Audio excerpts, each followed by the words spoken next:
Welcome back my dear students. कल हमने पिछले क्लास में एक एरर्स का दिया था क्वेश्चंस, वहाँ पर आपने देखा होगा एक बहुत ही मज़ेदार ट्रिक्स था, कॉन्सेप्ट था। आज हम कॉन्सेप्ट 2 की बात करेंगे। तो यहाँ कॉमन एरर्स कॉन्सेप्ट बात हमने कहा था, अंग्रेजी में इंग्लिश में कोई रूल नहीं होता है। कॉपी कलम निकालो, फटाफट यहाँ पर लिखना प्रयास करो।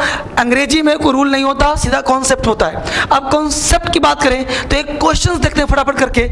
हमने बहुत ही सिंपल क्वेश्चन लिया और क्वेश्चन इस तरह से लिया कि मान लो सेंटेंस ऐसा हो कि Ram says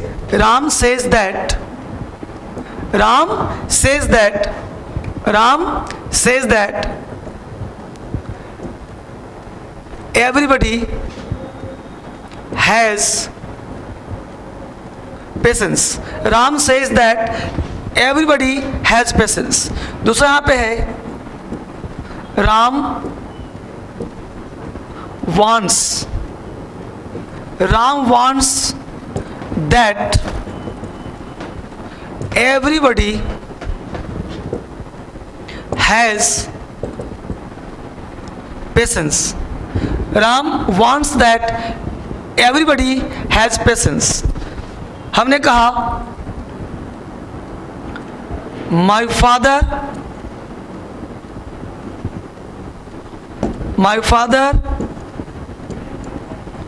advises that she runs fast। My father advises that she runs fast।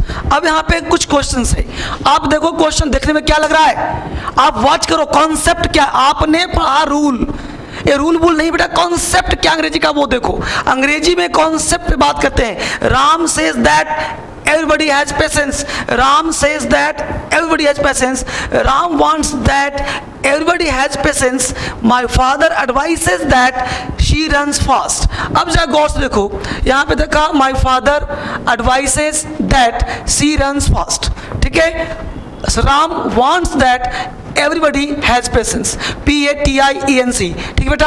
अब यहाँ ध्यान दो, ये दो एग्जाम्पल, ये तीनों सेंटेंस आप जब देख रहे हो तो आपको लग रहा हो कि नरेशन है, राइट लग रहा है कि भाई दैट लगा है तो नरेशन होगा, दैट लगा है तो आपको लग रहा है नरेशन का पार्ट है, तो नरेशन का पार्ट है, सही है, मान लिया। राम सेज दैट, राम का कहता है एवरीबॉडी के पास पेशेंस होना चाहिए। एवरीबॉडी जिसमें बॉडी लगा हो, वन लगा हो, थिंग लगा हो, ध्यान दो, जिसमें बॉडी लगा हो, जिसमें वन लगा हो, जिसमें थिंग लगा हो, ये तीन वर्ड आजीवन होता है सिंगुलर।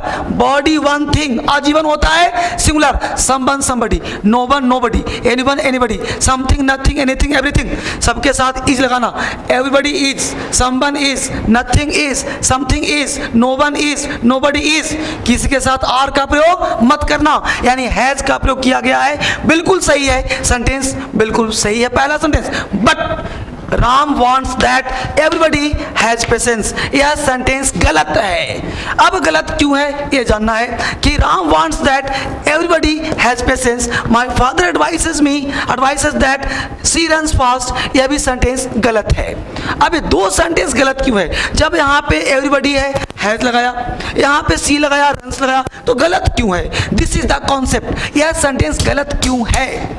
तो आप कॉपी कलम ले करके बैठो, लिख लिया इसको, अभी जस्ट इसको मैं प्रूफ करता हूं। पहला सेंटेंस नरेशन का पार्ट है, क्यों? क्योंकि सेज राम कहता है कि सबके पास पेशेंस है। राम कहता है कि सबके पास पेशेंस है, राम ने कहा, राम का स्टेटमेंट है। लेकिन राम वांट्स, राम चाहता है, चाहना इज इंटेंशन। इंटेंशन अगर शो करना हो बेटा, इंटेंशन मतलब इरादा। अब इंटेंशन के लिए मैं थोड़ा सा आपको इस पॉइंट हटाऊंगा, इस एग्जाम्पल को तो मिटा दूं क्योंकि एग्जाम्पल बहुत बेसिक है, ये दोनों मैं छोड़ देता हूं क्योंकि इतने स्पेस में लिखूंगा मैं आपके लिए। अब यहाँ पे ध्यान दो, ये पॉइंट को हटा रहा हूँ, ये पॉइंट आपके पास यहाँ पे पड़ा हुआ है।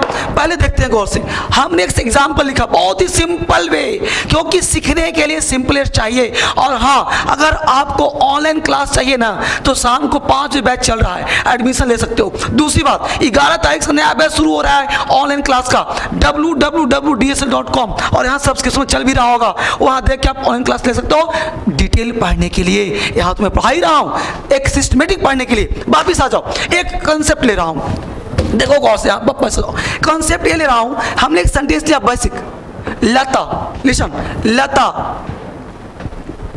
लता कम हेयर। दूसरा, लता कम शेयर। तीसरा, लता, यहां पे कॉमा लगाया, कम शेयर।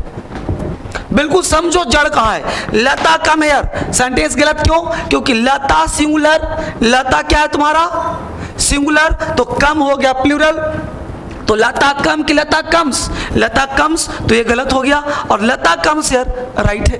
अब यहां देखो, लता कम हेयर कम शेयर, तो लता के बाद कॉमा दे दिया, कॉमा, अब लता कम्स गलत हो जाएगा, लता कम हेयर। क्यों भाई? ये समझो, हमने कहा लता कम शेयर, लता यहां आती है, दिस इज अ स्टेटमेंट, यह पॉजिटिव सेंटेंस है, लता कम शेयर, लता यहां आती है। हमने कहा लता, यहां सुनो, Lata come here, Lata comma, यहां सुनो, लता कम हेयर, कम्स नहीं, ये सेंटेंस नहीं है, ये स्टेटमेंट है, लता कम हेयर। तुमको बोला यू स्टैंड अप, तुम देख रहे हो वीडियो, हमने कहा यू स्टैंड अप, तुम खड़े हो जाओ। आई, यहां देखो बिल्कुल सेंटेंस, तो you come here, you go there, तो यू ऑर्डर दिया, इंटेंशन शो कर रहा है। क्या बेटा? इंटेंशन, इरादा। तो इंटेंशन शो करने वाले सब ध्यान रखना, कॉन्सेप्ट बात करो हमेशा के लिए, कॉन्सेप्ट इसमें आ गया बेटा। हमने कहा लता, यहां सुनो, Lata come here, Suresh you go there, Suresh go there, Lata sit down, Lata बैठ जाओ। अब देखो, अब ये सेंटेंस सिंपल है, यानी दो तरह के कंसेप्ट को शो करो। अगर तुम्हें दैट का प्रयोग करना है, दैट कॉन्सेप्ट, तो दैट के पहले जो होता है वो टेंस होता है, दैट के पहले टेंस। और अगर यह टेंस इंटेंशन शो कर रहा हो, मैं वही मुद्दा उठाऊंगा जो तुम्हारी एग्जाम में, तुम्हारे कैरियर में सहायक होगा, जिससे तुम SSC, bank PO, UPSC, writing skills लेकर के हर एग्जाम को सॉल्व कर सकते हो। मैं उसी पॉइंट को हाईलाइट कर रहा हूं, ना कि मैं कोई वह चीज पढ़ा रहा हूं। मैं पढ़ाता नहीं, सिखा देता हूं जड़ से, वह जड़ दे रहा हूं मैं, ताकि तुम्हें अंग्रेजी लिखना आ जाए। टेंस क्या है बेटा? अगर इंटेंशन, ध्यान देना, टेंस अगर इंटेंशन शो कर रहा हो, और इंटेंशन के कुछ पर्टिकुलर शब्द होते हैं, इंटेंशन के पर्टिकुलर वर्ड होते हैं, क्या क्या भाई? ऑर्डर, एडवाइस, रिक्वेस्ट, कमांड, ये सब वर्ड है। वांट, तो वांट है, रिक्वेस्ट है, ऑर्डर है, कमांड है, ये सब कुछ ऐसे वर्ड होते हैं, सजेस्ट, इनवाइट, ये सब ऐसे वर्ड होते हैं जो इंटेंशन शो करते हैं। तो दैट से पहले का नाम क्या होगा? टेंस। तो टेंस कुछ भी हो कोई मतलब नहीं, लेकिन आने वाला जो क्लाउज होगा, जो दैट के बाद क्लाउज होगा, इस क्लाउज का वैल्यू है, और इस क्लाउज में हमेशा वर्ब का फर्स्ट फॉर्म होगा, फर्स्ट फॉर्म होगा। और फर्स्ट फॉर्म के साथ ध्यान देना क्या क्या आएगा? फर्स्ट फॉर्म में वह वर्ड आएगा जो एक्शन वर्ड होगा। दूसरा, बी वर्ड आ सकता है, होने का होगा तो ई से एमआर नहीं, बी आएगा।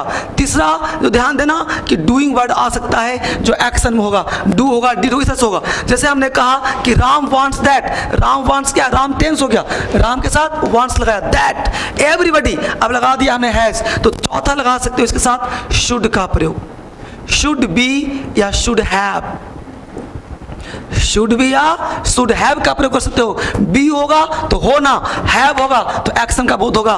तो एवरीबॉडी हैज नहीं, एवरीबॉडी या तो तुम करो कि एवरीबॉडी, यहां पे करो एवरीबॉडी हैव पेशेंस, या फिर करो कि एवरीबॉडी शुड हैव पेशेंस। दो ही चीज होगा, एवरीबॉडी हैव पेशेंस या everybody should have patience. Everybody should have patience, तो सही क्या हो बेटा?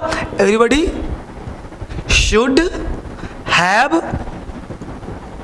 पेशेंस, तो ये तुम्हारा सही हो जाएगा। तो कहने का सेंस ये है कि अगर इंटेंशन शो हो रहा है, राम वांट्स, इंटेंशन है, इरादा है, अगर इरादे का बोध होगा तो दैट के बाद एक्शन V1 का प्रयोग करेंगे। एक्शन का मतलब वर्ब का फर्स्ट फॉर्म दिखाई दिया यहाँ पे, बी का प्रयोग करेंगे। डूइंग वर्ड जो काम करने का बोध होगा, या शुड बी या शुड हैव का प्रयोग करेंगे। जैसे मैं कहूं कि मैं चाहता हूं, आई वॉन्ट दैट, मैं चाहता हूं, आई वॉन्ट दैट यू, मैं चाहता हूं तुम, यू बी, मैं चाहता हूं तुम बन जाओ, you be the captain, you be the captain, you be a good student, मैं चाहता हूं तुम बन जाओ, तो यू बी ना कि यू आर, बस में लो, यू बी, तो यहाँ ई से मार्क का प्रयोग नहीं करते, यू बी, बी मतलब ये होना, लेकिन यहाँ क्या होता है, बीइंग का बोध करते हैं, ई से मार्क का प्रयोग नहीं करते। यही सब कंसेप्ट थोड़ा बहुत जानना है, इसकी डिटेल हम लोग फिर बात करेंगे। यहाँ बात किया शुड बी, शुड हैव, ठीक है, समझो। माय फादर एडवाइसेस, एडवाइसेस क्या है बेटा, इंटेंशन, तो जब भी सेंटेंस में इंटेंशन का बोध हो, इरादा, जैसे मैं चाहता हूं कि तुम पढ़ो, मैं चाहता हूं पढ़, देखो नरेशन अलग चीज है, जोड़ना मत उससे, नरेशन है कि मैं कहता हूं वह गया, वो अलग चीज है, लेकिन मैं चाहता हूं वह जाए, अंतर है कि नहीं। मैं चाहता हूं तुम पढ़ो, तो मैं चाहता हूं तुम पढ़ो, I want that, I want that you should read, I want that you should read, ठीक है, तो should प्लस में लगा सकते हो, तो you should read, should plus भी बन, तो या तो यहाँ पे जब इंटेंशन हो, इरादा हो, तो my father advises that, तो एडवाइस में देखो सी के साथ रंस लगा दिया। अगर ये नरेशन होता, इंटेंशन नहीं होता, तो सेंटेंस सही होता, लेकिन यहाँ वर्ड क्या है, एडवाइसेस, तो एडवाइसेस होने से व्यक्ति के मूड को बोध करता, मूड, मूड मतलब इंटेंशन, मूड एक चैप्टर है, लेकिन भाई इतना डीप जाओगे तो मूड कभी समझ ही नहीं पाओगे कि सब्जेक्टिव मूड क्या होता है, प्रेजेंट सब्जेक्टिव क्या होता है, इतना टेंशन मत लो, सिंपल तुम्हें एग्जाम पास करना है। तो माय फादर एडवाइसेस दैट, क्या बेटा, सी रन्स नहीं, इसको सही कैसे करोगे, रन्स नहीं, इसको सही करने का दो तीन तरीका, एक तो तरीका ये है कि तुम कर दो सी रन फास्ट, अब वो रन फास्ट, क्योंकि तुम इरादा करना, मेरे पिताजी चाहते का सलाह है, मेरे पिताजी का सलाह है कि वह तेज दौड़े, तेज दौड़ती है नहीं।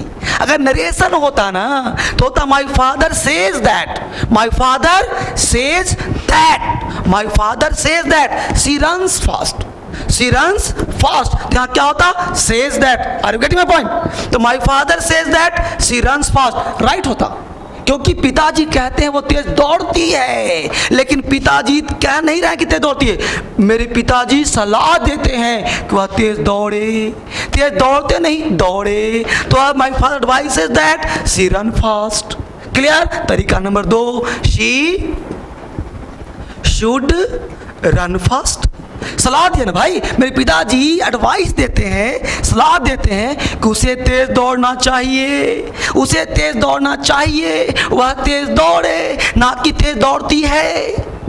इंटेंशन और इरादा लिखने वाले वर्ड लिख लो, फटाफट लिखो।